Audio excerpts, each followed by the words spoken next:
Pernyataan Presiden terkait memegang data intelijen arah partai politik menuai polemik. Pernyataan dikritik kelompok masyarakat sipil dan partai politik meski mendapat pembelaan dari Menko Polhukam. Presiden Jokowi mengaku memiliki data internal partai jelang pemilu 2024. Jokowi bahkan mengeklaim mengetahui keinginan serta arah dukungan partai politik di pemilu berdasarkan data intelijen. Presiden menyampaikan informasi itu saat mengingatkan sukarelawan agar tidak salah memilih pemimpin. Saya tahu dalamnya partai seperti apa, saya tahu. Partai-partai seperti apa, saya tahu. Ingin mereka menuju kemana, saya juga ngerti. Informasi yang saya terima komplit. Dari intelijen saya ada BIN.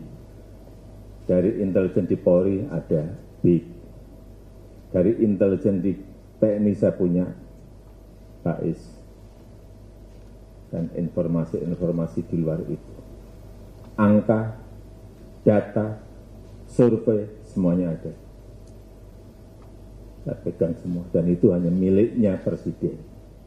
Menko Polhukam Mahfud MD mengeklaim sebagai hal yang wajar jika Presiden Jokowi memegang data internal parpol karena sesuai undang-undang. Alah, siapa saja harus punya kalau presiden, tidak hanya Pak Jokowi, tidak urusan cawe-cawe, urusan tidak, itu tidak ada kaitannya. Ini presiden pasti punya intelijen. Presiden wajib diberi laporan setiap saat oleh intelijen, itu ketentuan undang-undang.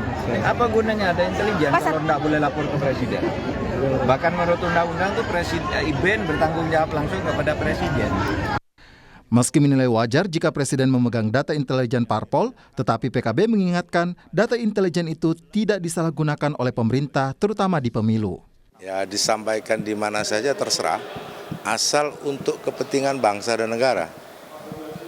Tapi kalau digunakan untuk kepentingan misalkan selaku petugas partai tertentu atau kader partai tertentu, saya pikir itu tindakan yang tidak adil. Atau kepentingan para relawan, saya pikir itu juga tidak adil.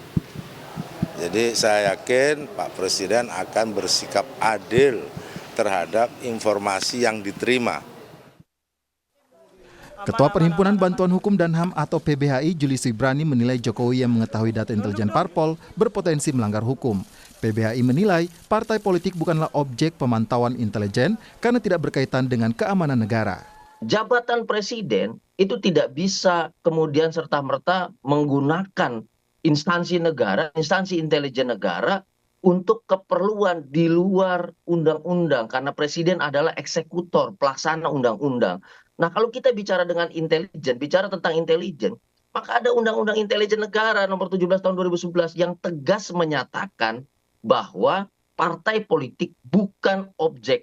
Pemimpin partai politik bukan subjek karena bukan merupakan ancaman terhadap keamanan negara. Dalam pasal 4 Undang-Undang nomor 17 tahun 2011 tentang intelijen negara disebutkan, peran intelijen adalah melakukan upaya pekerjaan, kegiatan dan tindakan untuk deteksi dini dan peringatan dini dalam rangka pencegahan, penangkalan dan penanggulangan terhadap setiap hakikat ancaman yang mungkin timbul dan mengancam kepentingan dan keamanan nasional. Sebelum polemik terkait memegang klaim data intelijen partai politik, pernyataan Jokowi terkait cawe-cawe atau ikut campur dalam pemilu 2024 juga menuai polemik. Tim Liputan, Kompas TV.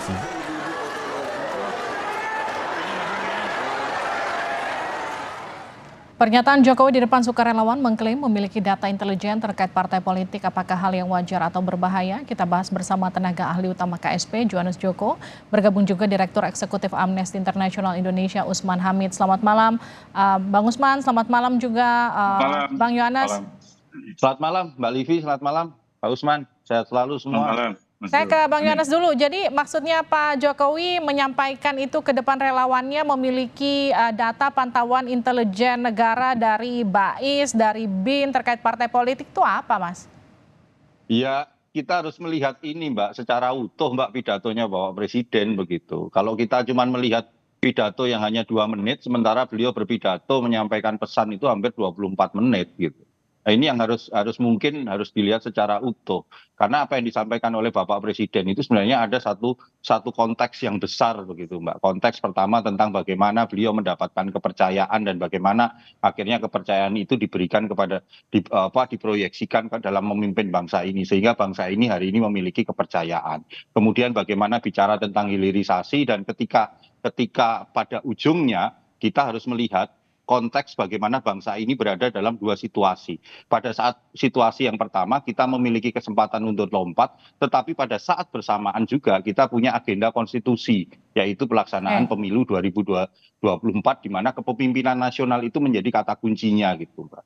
Nah, dalam konteks hari ini kalau kita lihat gejolak politik, kemudian dinamika politik, itu kan oleh beberapa pihak itu dilihat menjadi sesuatu yang mengkhawatirkan begitulah. Dalam konteks ini sebenarnya Bapak Presiden mau memberikan pesan secara tegas bahwa semuanya kondisi apapun yang terjadi itu baik dalam partai politik ataupun dalam situasi dalam masyarakat, Bapak Presiden itu menerima laporannya dan situasinya hari ini syukur alhamdulillah semuanya masih dalam batasan-batasan, masih kondusif begitu, Mbak. Jadi tidak dalam kerangka untuk kalau yang berkembang di masyarakat memata-matai atau apapun untuk kepentingan politik.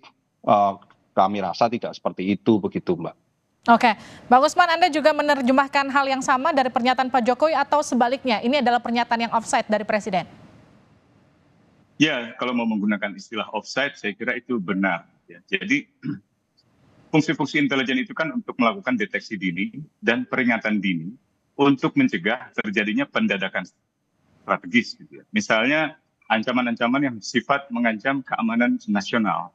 Nah, karena itu perlu kita telaah apakah pernyataan-pernyataan Presiden tersebut memang diarahkan untuk mencegah terjadinya pendadakan strategis atau pendadakan yang mengancam keselamatan atau keamanan nasional. Maksudnya segenap bangsa atau integritas teritorial bangsa gitu. Nah, kita tahu bahwa di dalam konsideran atau dalam pertimbangan Undang-Undang Nomor 17 Tahun 2011 sana dikatakan bahwa untuk mencegah terjadinya pendadakan dari berbagai ancaman itu diperlukan intelijen yang tangguh, intelijen yang profesional, dan harus menghormati hukum, harus menghormati nilai-nilai demokrasi, dan menghormati hak asasi manusia. Nah, sekarang kita perlu periksa data-data intelijen itu tentang apa. Kalau seandainya tentang misalnya kegiatan partai politik atau tentang misalnya hal-hal yang bersifat internal partai politik, saya kira itu kurang menghormati nilai-nilai demokrasi.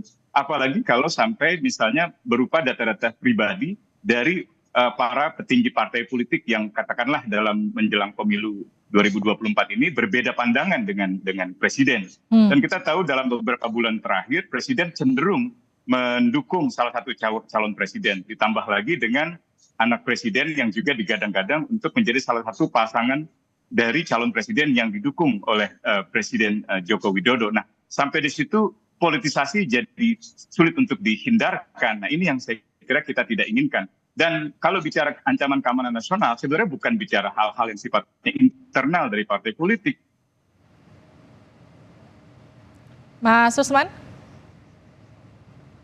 Oke, kita sambil sambungan dengan Mas Usman, saya ke Mas Yohanes. Jadi apakah ini kemudian semakin membuktikan pernyataan Pak Jokowi sebelumnya soal cawe-cawe? Enggak, Mbak, sekali lagi, Mbak, kan kalau yang namanya intelijen itu kan supaya upaya deteksi dini, upaya kuratif gitu.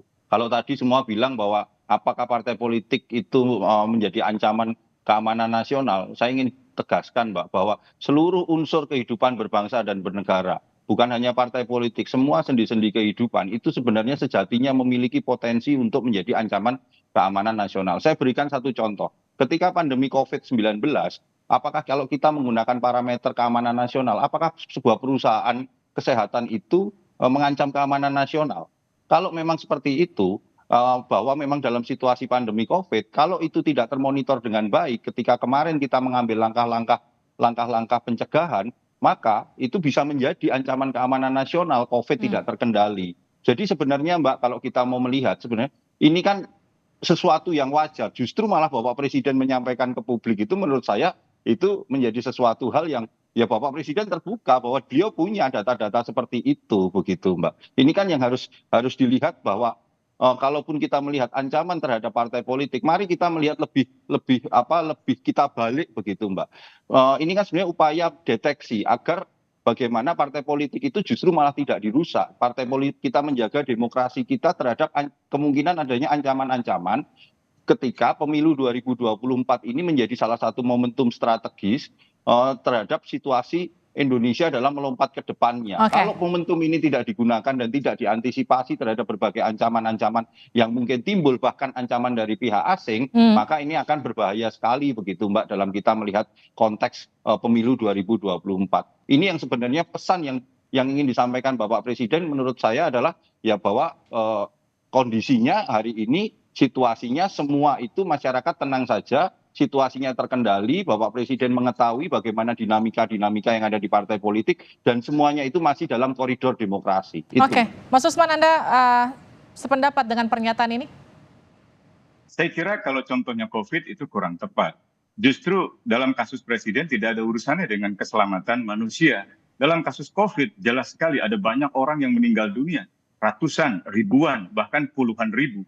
Nah, itulah yang dimaksud dengan ancaman keamanan nasional dalam pengertian ancaman keselamatan segenap bangsa. Sampai di titik itu bisa dibenarkan kalau misalnya Presiden menggunakan data-data intelijen. Tetapi kalau urusan internal atau jeroan partai politik tanpa ada indikasi kuat bahwa misalnya ada partai politik yang tengah memobilisir untuk mengancam keamanan nasional, misalnya menyiapkan sebuah tindakan terorisme, menyiapkan separatisme, atau menyiapkan tindakan spionase yang menguntungkan musuh negara, itu baru jadi masalah. Yang kedua yang juga harus ditelaah adalah badan intelijen yang Presiden maksud itu kan banyak sekali. Dari mulai badan intelijen keamanan dalam negeri atau badan intelijen keamanan di kepolisian, badan intelijen negara yang mestinya idealnya diarahkan ke ancaman keamanan nasional dari luar negeri, dan badan intelijen strategis. Badan intelijen strategis ini melekat pada TNI yang bisa digunakan untuk keadaan perang. Nah, kalau seandainya badan intelijen strategis ternyata mengumpulkan data-data yang sifatnya urusan politik domestik, saya kira itu salah gitu. Yang begitu juga dengan badan intelijen negara. Kalau badan intelijen keamanan masih mungkin, misalnya kalau ada unsur-unsur tindak pidana, itu pun bukan untuk dibuka secara publik, apalagi di forum yang sebenarnya bukan forum untuk membicarakan masalah keamanan nasional. Itu adalah forum relawan yang mendukung calon-calon presiden secara partisan. Dengan kata lain, di situ penggunaan data intelijen bukan untuk kepentingan bangsa dan negara, melainkan untuk kepentingan politik tertentu saja. Ya, gimana Mas Yohanes? Iya, persoalannya kan tidak ada data yang dibuka apapun oleh Bapak Presiden. Beliau hanya menyampaikan kepada publik bahwa beliau tahu bahwa terhadap segala situasi-situasi yang terjadi di partai politik. Beliau tahu terhadap segala sesuatu yang terjadi di masyarakat. Nah, dalam konteks itu sebenarnya pesan itu kan harus dipahami secara utuh dalam satu kesatuan pidato tentang bagaimana bangsa ini ke depannya, tentang bagaimana situasi yang harus kita hadapi. Itu adalah bentuk penegasan Bapak Presiden kepada publik bahwa situasinya hari ini dalam situasi yang kondusif, situasi yang masih dalam monitoring Bapak Presiden. Itu yang ingin ditegaskan. Jadi jangan ya tentu kalau teman-teman masyarakat sipil memiliki penafsiran tentang statement Bapak Presiden, ya itu sah saja dan itu menjadi masukan yang berarti begitu. Tetapi kita ingin memberikan penjelasan kepada publik bahwa agar publik lebih melihat. Coba deh didengerin aja pidatonya Bapak Presiden secara utuh 24 menit gitu di YouTube banyak sekali. Maka dari situ masyarakat akan bisa melihat dan bisa mengerti konteksnya apa begitu. Tapi kalau hanya dipotong dari 2 menit lalu 2 menit itu di framing, ya itu tentu akan penafsirannya akan seperti apa yang disampaikan oleh Pak Usman tadi. Gitu. Jadi gimana tuh Mas Usman, ini soal multitafsir aja pernyataan Pak Presiden? Ya saya kira kalau misalnya kita baca pernyataan Presiden, memang ia tidak menyebutkan apa persisnya data intelijen itu, tetapi Presiden memberi indikasi kuat bahwa itu adalah data intelijen tentang kehidupan partai politik, tentang internal partai politik. Dengan kata lain, ada badan-badan intelijen negara mengarah pada pengawasan atau pengintaian terhadap aktor-aktor politik domestik yang berpolitik. Nah, ini yang nggak boleh di dalam sebuah negara demokrasi. Jadi itu yang saya kira harusnya diperhatikan oleh Presiden, bukan kemudian mengumbarnya ke publik atau bahkan memberi kesan kuat bahwa memang badan-badan intelijen negara, termasuk badan intelijen strategis, diarahkan untuk mengawasi kehidupan partai politik. Itu yang saya kira tidak menghormati demokrasi. Apalagi kalau sampai masuk ke ranah pribadi dari para politisinya, itu melanggar hak asasi manusia. Baik. Terima pribadi dan seterusnya. Oke. Terima kasih Mas Yohanes, terima kasih Mas Usman. Iya, oke. Singkat saja, singkat. Iya, bagaimanapun juga Bapak Presiden itu kan penanggung jawab stabilitas ekonomi, penanggung jawab stabilitas keamanan nasional. Maka apapun data-data seperti apapun ya Bapak Presiden memiliki kewenangan untuk beliau mendapatkan input-input terkait hal itu. Oke. Gitu, Mbak. Oke, terima kasih. Semua unsur itu boleh gitu, Mbak. Baik. Bukan hanya partai yang nggak boleh gitu. Oke, terima kasih Mas Usman, terima kasih juga Mas Yohanes sudah bergabung bersama kami di Sapa Indonesia Malam.